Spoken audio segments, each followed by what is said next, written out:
Good morning, everyone. I love seeing all the good mornings in the chat and seeing so many friends that we have not seen in a while. Welcome to 2021 and welcome to the Community Foundation's webcast on adaptive philanthropy in times of change. I am Emily Thompson, Director of Donor Services at CFGG, and I'm happy to represent our development and grant staff to facilitate this conversation today. Just a few housekeeping notes. We are recording this and we'll share it on our website and on social media. I do ask that you make sure your microphone stays muted just for efficiency.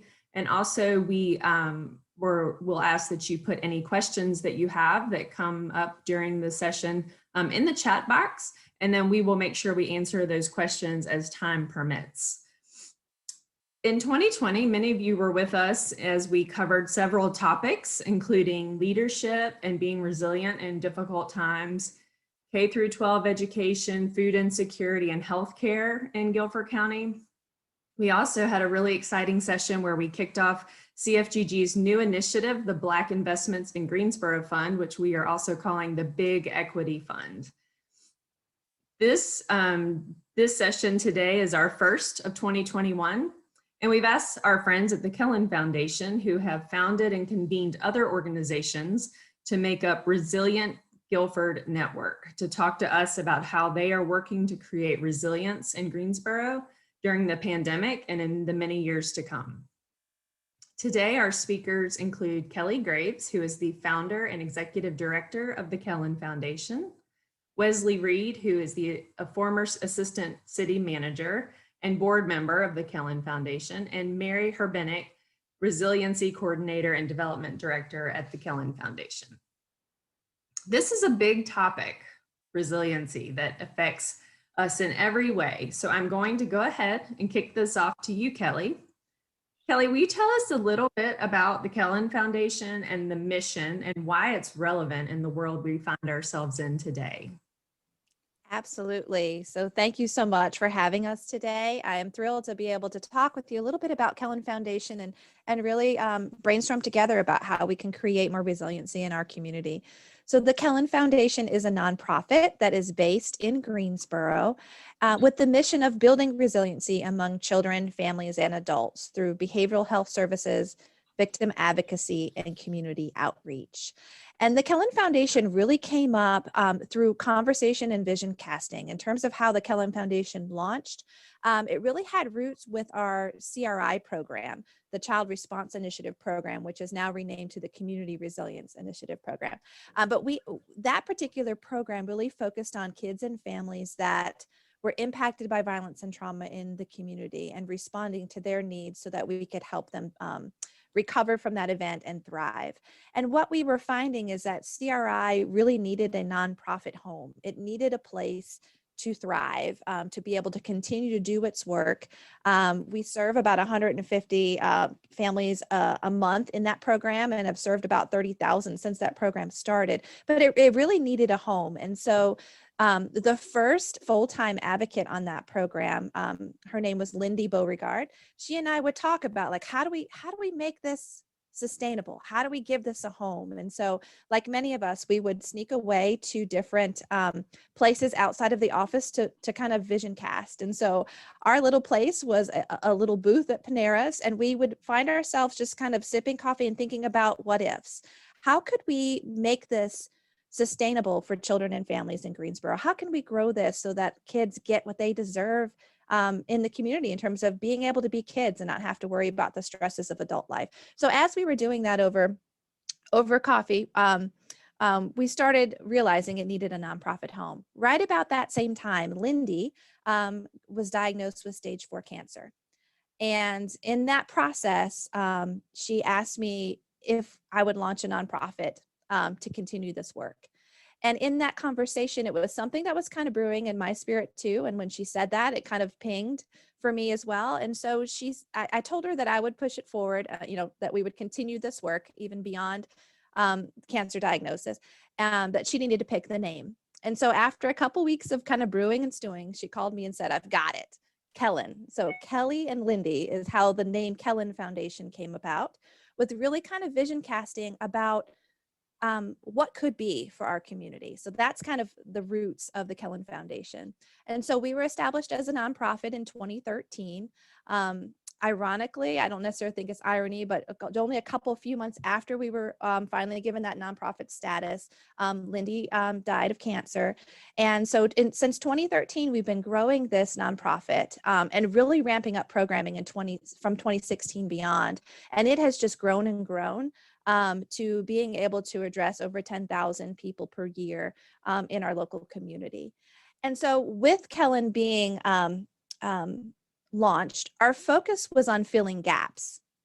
We do not and never have wanted to reinvent the wheel. We're really focusing on where are we seeing gaps in the community and how can we leverage our organization to help to be gap fillers. And with that, focusing on what works based on the science. There's a strong focus on evidence-based approaches, understanding what's worked and what hasn't in places across the country, and using some of those learning lessons in our local community. We're also focused on ensuring access to care. So our services are geared towards those who are uninsured or underinsured that would not be able to get care in other places. And as a major underpinning in what we do, we have a foundation of trauma-informed care. And we'll talk a little bit more about what that means. But the reality is 9 out of 10 people that seek behavioral health services have a trauma history.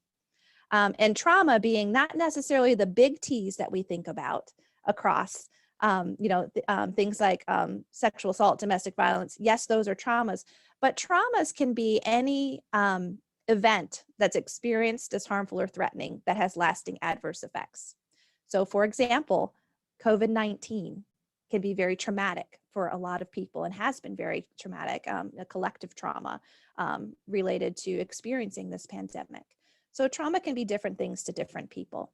And the data during the pandemic has shown that since June of 2020, about 40% of Americans are reporting struggling with mental illness at this time. And those numbers are continuing to rise as the pandemic continues.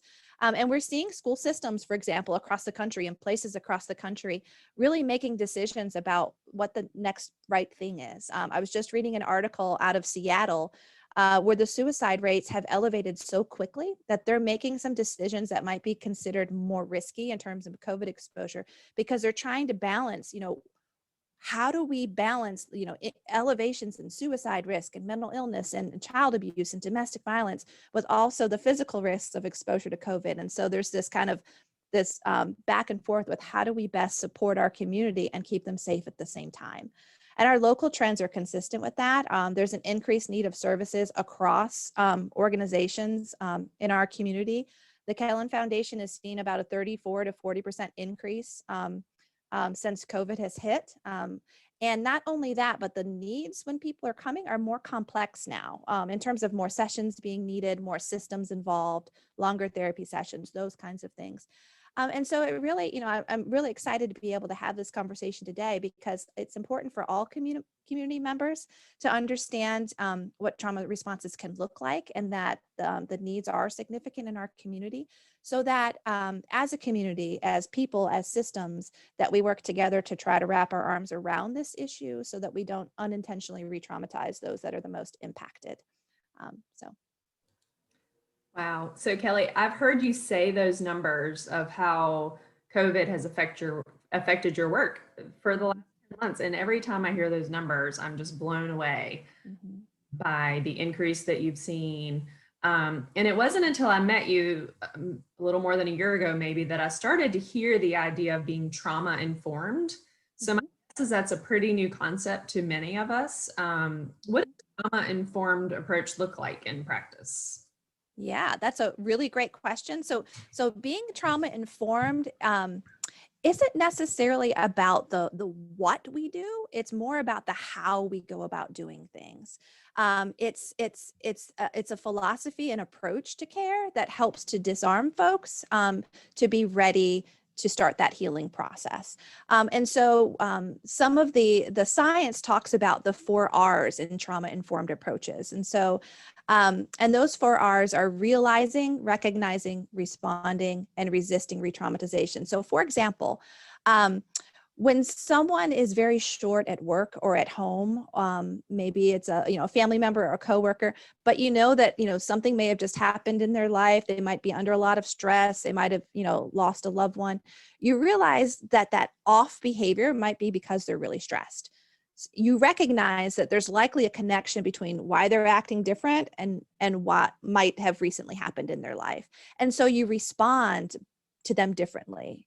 You might, give them a little bit more, more grace, or approaching them in a different way to help to support them based on what they might have just recently experienced. So when you approach the person in that way, you're helping to provide kind of a safe space for them to truly share what's happening, instead of kind of revving things up or creating some additional issues, which can then inadvertently, make the situation worse. So being trauma informed is really those 4 R's of realizing, seeing past just the behavior that somebody might be exhibiting, and thinking about the why, what's causing this person to behave or act in this way, and how can I shift my approach so that person feels more comfortable disarming the behavior and kind of getting to the root of the issue.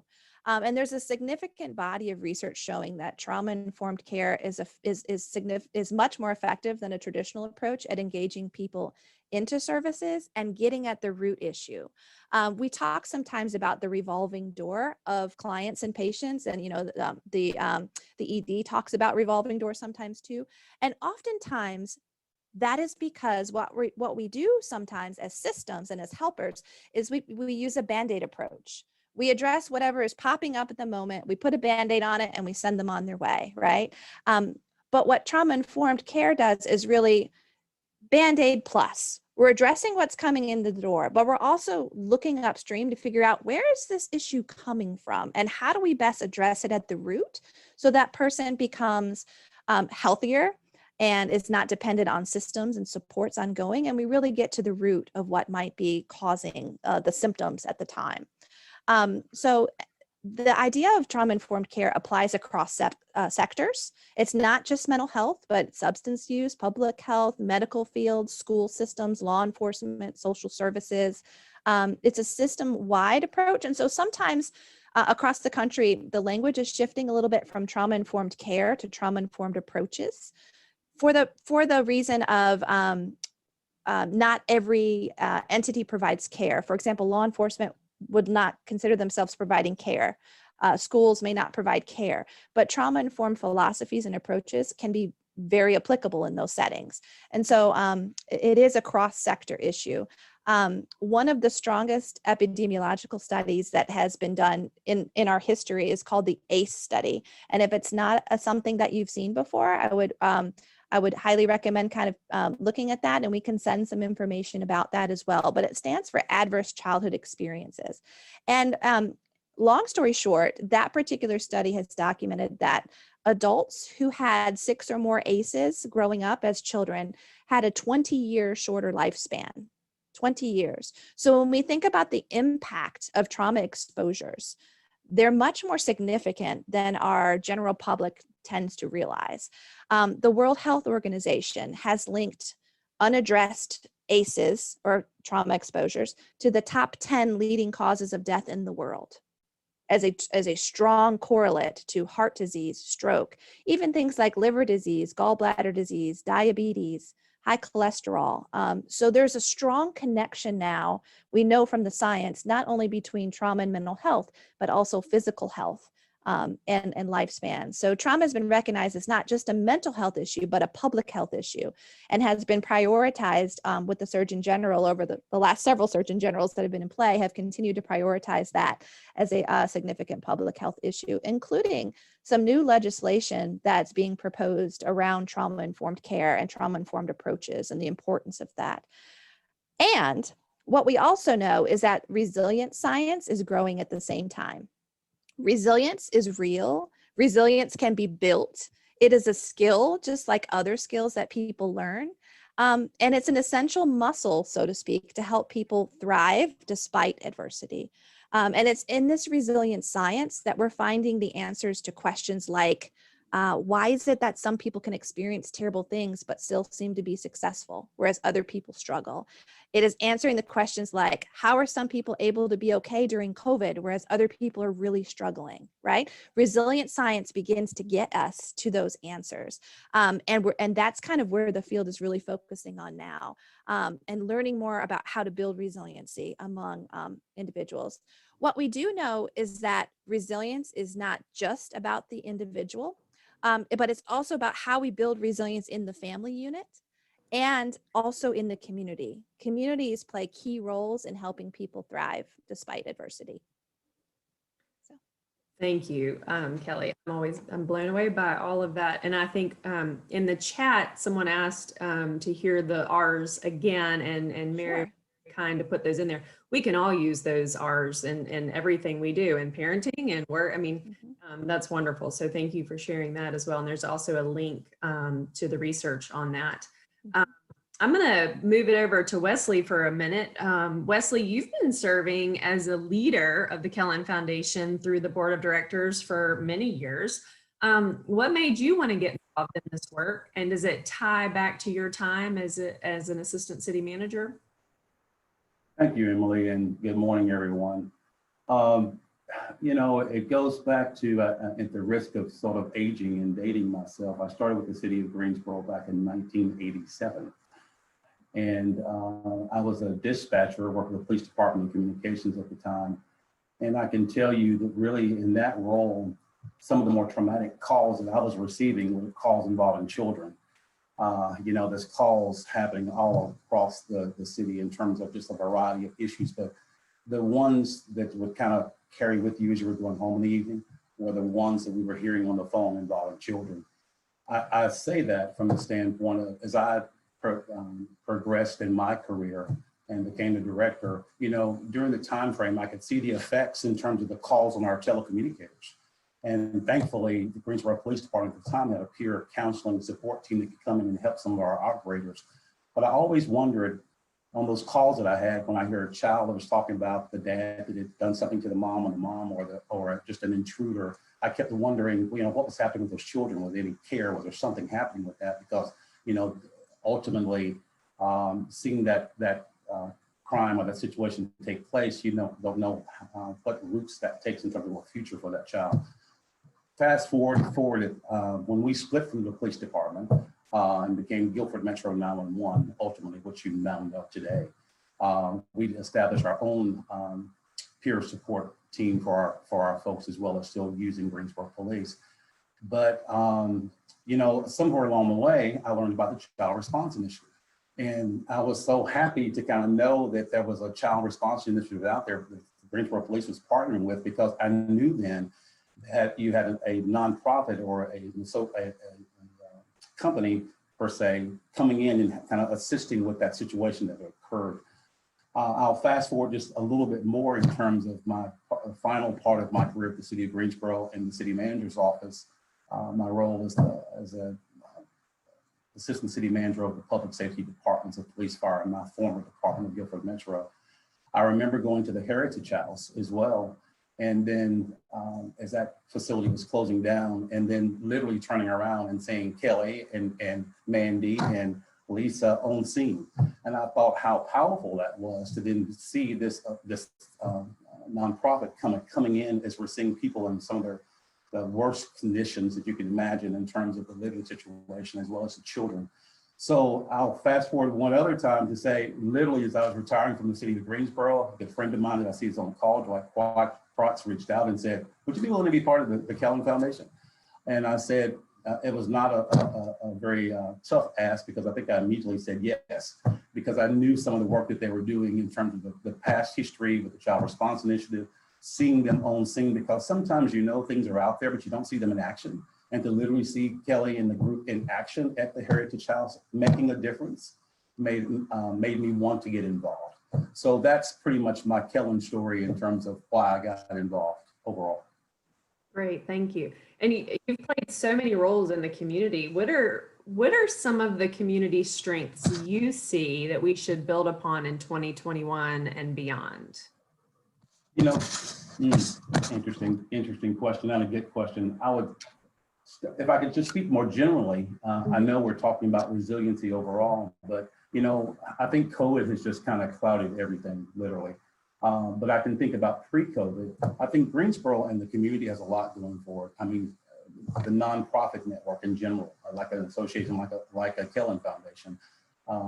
Again, thank you all for having us today, and in terms of the role that you all play in the community and everything. But I think about our strengths in terms of our colleges. I think about our strengths in terms of the general parts of our strong park and rec division that's out there in the city of Greensboro. I think about, even some of the other well-known groups out there like the YMCA and other things along those lines. But I think with Greensboro as overall, the downtown growth, as we were seeing with hotels and the Tanger Center and things popping up. But I think from just the resiliency and the adaptive part of that, I think that there's room for growth, as we can see. But in general, I think Greensboro has a lot going on, but I think COVID has just sort of put a blanket on what we can do. I think we have to address that situation overall. Great, thank you. Thank you. I agree. COVID has put quite a fog in the air for us. We're gonna see it in the end. Mary, you've held several amazing positions in Greensboro and are fairly new to this role. What drew you to this work? Can you talk a little bit about what a day in the life is for you now, and in terms of community outreach, and more specifically with the Resilient Guilford Network? Absolutely. And thanks to everybody. It's so fun to see so many familiar faces on this call as well. So Mary Herbenick and I, prior to joining Kellen Foundation in September, was with Ready for School, Ready for Life for 5 years. And that was focused on system building to make sure that, and is focused today on system building, making sure that children are ready for kindergarten and school success and life success.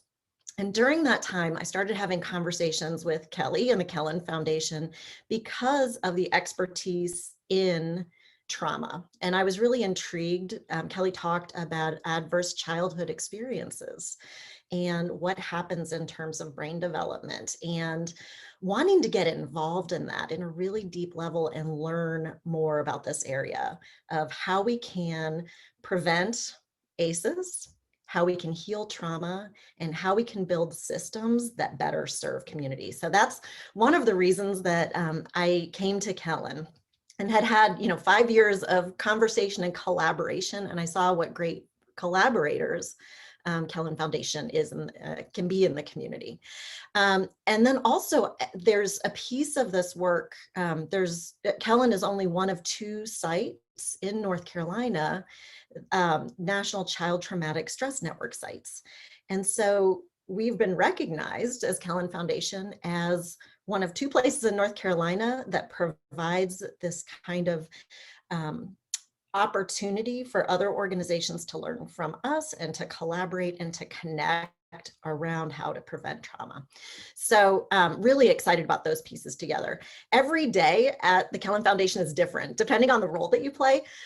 So I'm engaged personally in looking at systems and bringing together collaborators to build something even better in Guilford County and Greensboro specifically.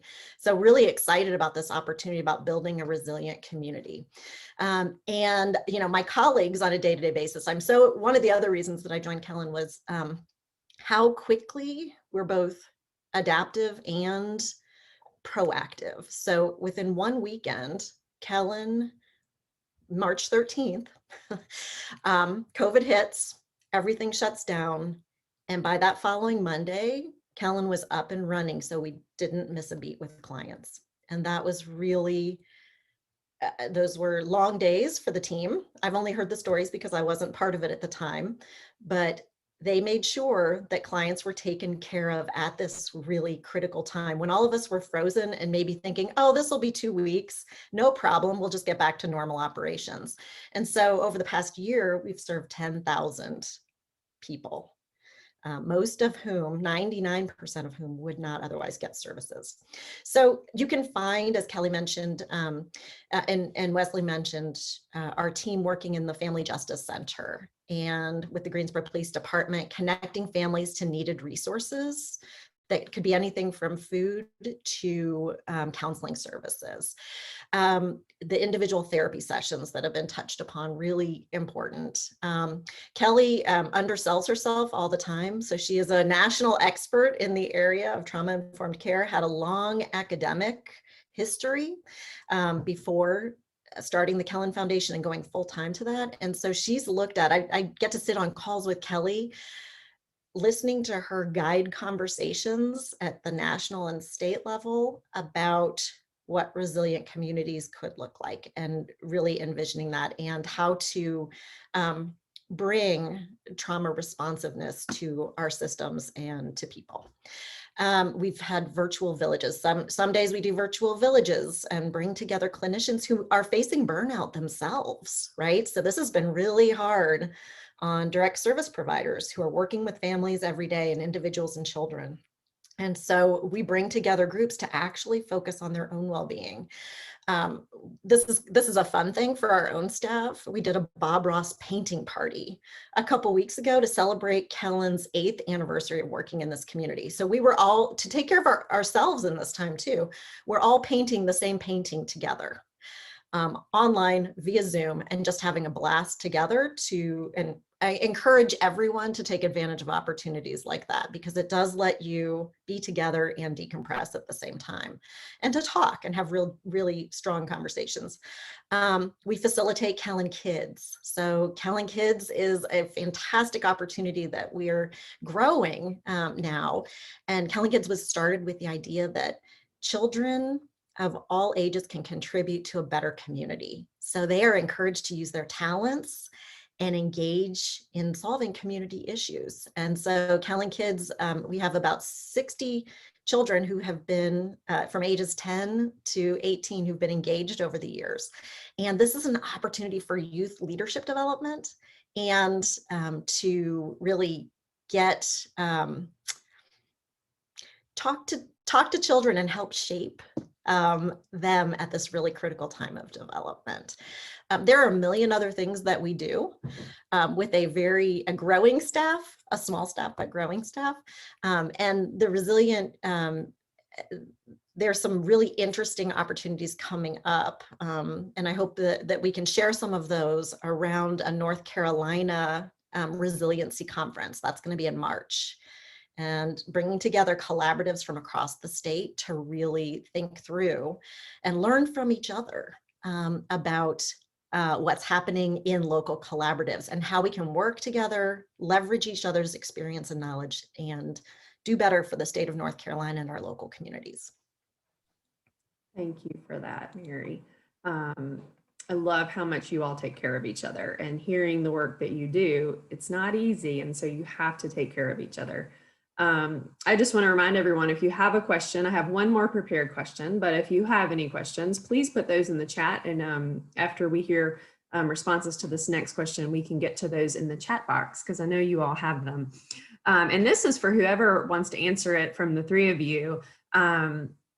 What's your vision for a resilient Greensboro in Guilford County, and what would that look like? My kids always ask me, Mom, if you had one wish for anything in the world, what would it be?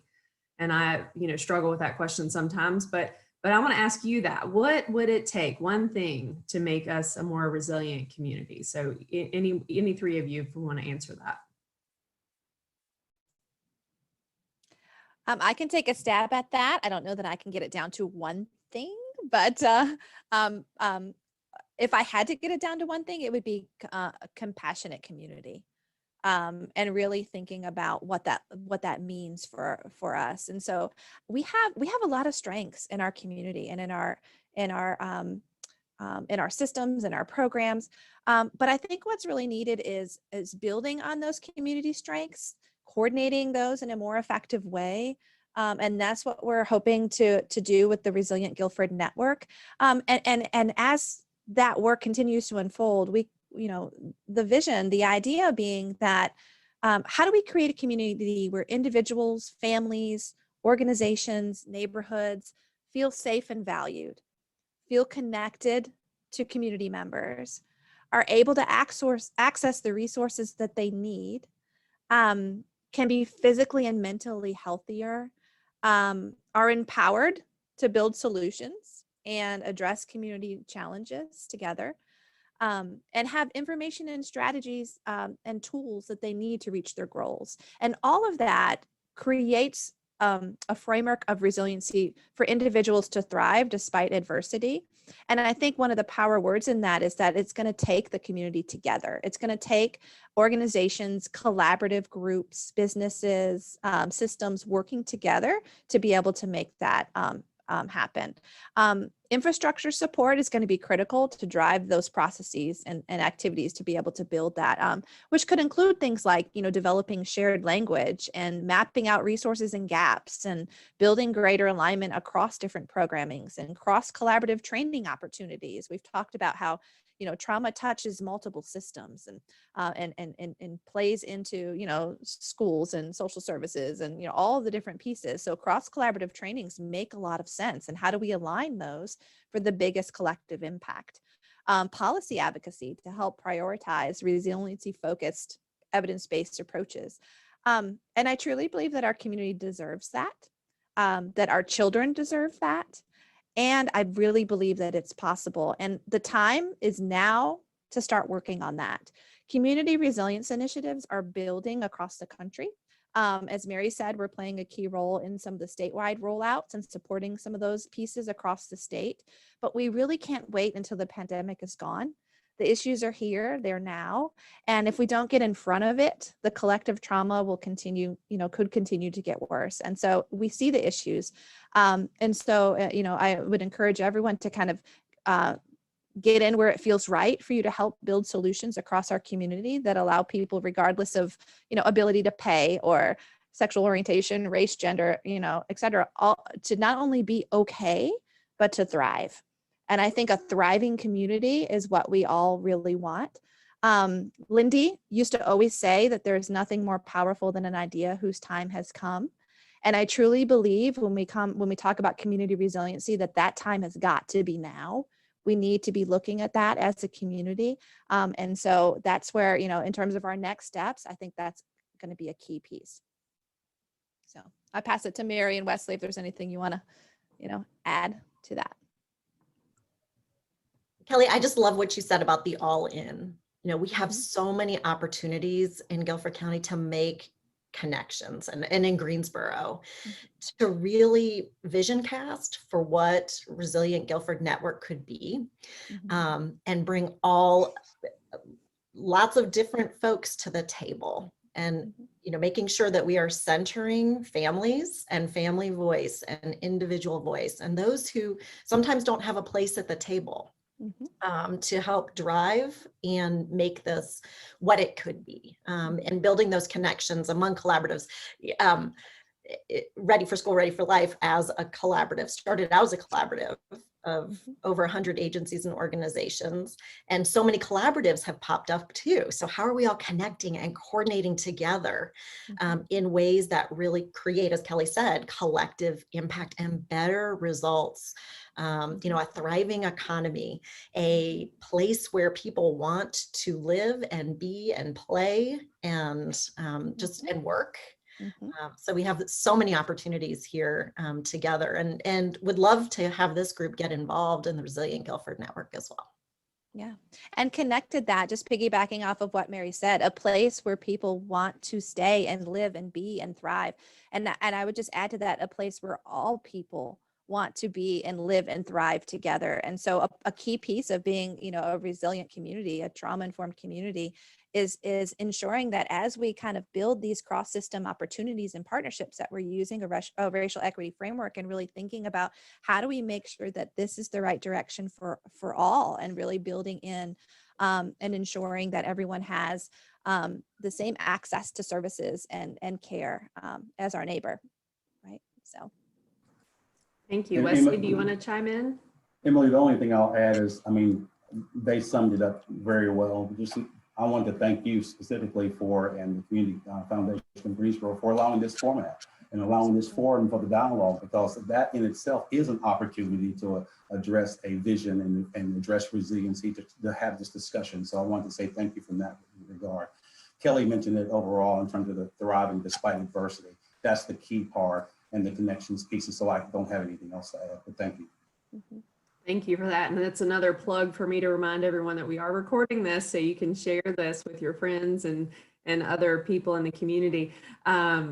We do have some questions in the chat box. One that Ted Oliver submitted, which I appreciated. There's a book, Grit by Angela Duckworth, that discusses individual resilience. Is there anything similar for community grit? Is there a source that we could folks to? One of the go-to books in this area is called The Deepest Well, and it's by Nadine Burke Harris. She is one of the leaders in California. She is a leader in the area of trauma-informed care, and is now the first African-American female Surgeon General of the state of California, and really has put trauma-informed care at the front of focus for California. So California is a leader in the area of trauma-informed care. So she wrote a book called The Deepest Well. She's a pediatrician, and it really does get to that community grit focus. One of the things that we are seeing, just to kind of piggyback off of that, is that people across the country are starting to understand that resilience is not just individual. And so, that resilience is not only individual, but it's how do we support a resilient family and a resilient community. And so we're understanding more that those are unique pieces. And so I imagine that as this work continues to unfold, there'll be more and more resources that are more segmented, tailored to, like tools for individual resiliency versus family resiliency versus community resiliency. Because we know it takes all those pieces for a well-rounded, healthy, supported individual and community. Great, thank you. So there's people on this call that may be here because they saw the title and thought, oh, I would like to learn more about that, or maybe they know very well about this. So what are some very basic, easy things people can do to be engaged in this work? What are, whether it's time, talent, treasure, what is it that they could be doing to be engaged with the work? And you've touched on it a bit, but. Sure. I think I'll take that one. I'll kick it off, and then Kelly and Wesley can chime in. So as Kelly said and Wesley said, this is all in, right? And we need some structures in order to support the Resilient Guilford Network. So we would love to invite folks to become engaged in that work, both from a funding perspective and then also bringing together collaboratives and connecting points across the group's faith communities, everyone at the table for this work. And so we'll send out some information about that after the call. And there's a good way to stay connected to the work of Kellen, which is to sign up for our e-newsletter that comes out every month. We have so many things going on all the time, both from a volunteer opportunity perspective and then also fundraisers that we're doing. And, we're consistently writing grants to support and expand the work that we're doing, because that increase in services, we want to be able to answer that call for the community as well. And then I believe Kevin put into the chat, if you want to learn specifically more about the community resiliency model, Kelly and other Kellen team members are leading a session tomorrow. It's a 2-hour session. We'll be having more of these trainings over time to bring and to offer to community groups as well. Kelly and Wesley, what have I forgotten?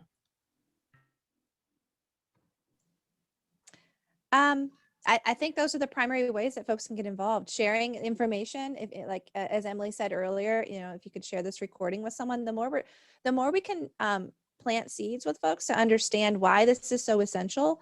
I think that we're going to spread awareness. We're going to get more folks involved, and so that would just be the other way, just to kind of plug. Great, thank you. You mentioned, Kelly, I think it was, adverse childhood experience, ACE. That could be pretty obvious to some people, but could What are some things that wouldn't be considered traumatic based on what people, just assume, think about that? So can you hear a little bit more about what constitutes ACE?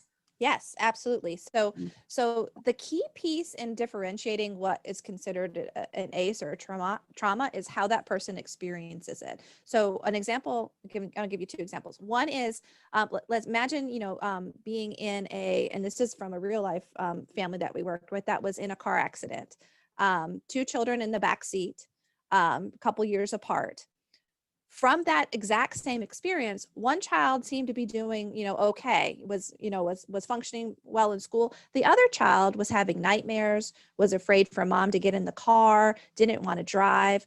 So I use that as an example to say that it was the exact same event. It was a car accident in that instant, but the way that those children processed and experienced it was really, really different.